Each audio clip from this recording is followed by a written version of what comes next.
एक बेटी का गुरूर उसका पापा होता है और उस पिता का दायित्व तब और बढ़ जाता है जब उस बेटी के सर से उसकी मां की आंचल की ठंडी छाया उससे छिन जाए। जी हां, ऐसी ही एक दर्दनाक और रोंगटे खड़ा कर देने वाली उस बेटी ने प्राण त्यागने से पहले पत्र के माध्यम से अपने पिता से पूछ रही है, पापा, क्या आपको अपने ही घर में अपनी दोनों बेटियों की चीख आपको सुनाई नहीं दी?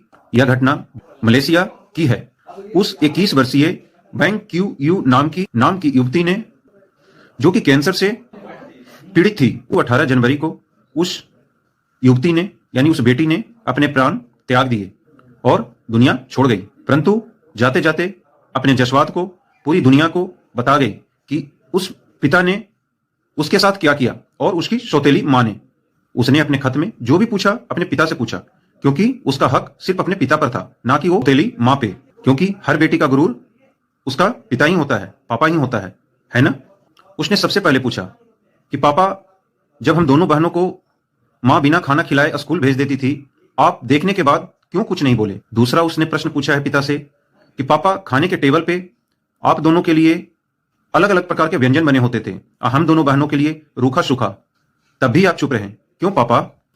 मुझे अपने ही घर में अपने पापा के सामने जब सौतेली मां बिना किसी गलती के पीटा करती थी, तब भी आप चुप रहे, क्यों पापा? अंत में जीवन के अंतिम पड़ाव में जब वो हॉस्पिटल में थी, कैंसर की अंतिम लड़ाई वो और वहां के डॉक्टर मलेशिया में लड़ रहे थे, उसने उम्मीद तब छोड़ दी जब उसके पापा उसके जीवित रहते उसके अंतिम संस्कार की सारी तैयारियां कर चुके थे। इसकी सूचना जब उसे अपने ही चाचा से प्राप्त हुई, तब उसने खत के माध्यम से अपने पापा से पूछा कि क्यों पापा, ऐसा क्यों किया आपने हमारे साथ?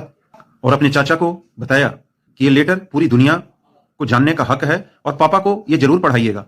इतना गुरूर तब भी था उस बैंक को अपने पापा के ऊपर, हो क्यों ना, हर बेटी का पापा ही तो गुरूर होता है ना।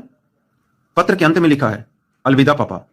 आज मैं शर्मा जी के विचार के माध्यम से देश ही नहीं पूरे विश्व से निवेदन गुहार करता हूं कि यदि आप शादीशुदा हैं, ना चाहते हुए भी किसी कारणवश, भगवान न करे, यदि आपकी पत्नी का निधन हो जाता है और आपके यदि बच्चे हैं, तो कृपया दोबारा शादी ना करें, क्योंकि मां तो होती है परंतु उसके आगे सौतेली लग जाती है, और जहां सौतेली लग गया वो मां फिर मां नहीं रहती है। यही सच है। और मैं शर्मा जी के विचार के माध्यम से समाज से निवेदन करूंगा कि यदि आपके आसपास कोई भी ऐसा पिता या सौतेली मां किसी बच्चे के साथ यदि इस तरह का व्यवहार कर रही है, तो उसे आप पुलिस थाने में जरूर बताएं। यही एक इंसानियत है और एक जिम्मेदार नागरिक होने का अपने कर्तव्य को पूरा करें। आप एक बार ऐसा करके तो देखें, आपको उस दिन देखिए परम सुख की अनुभूति होगी और आपके इस दिल से एक ही आवाज निकलेगी, ऑल इज वेल।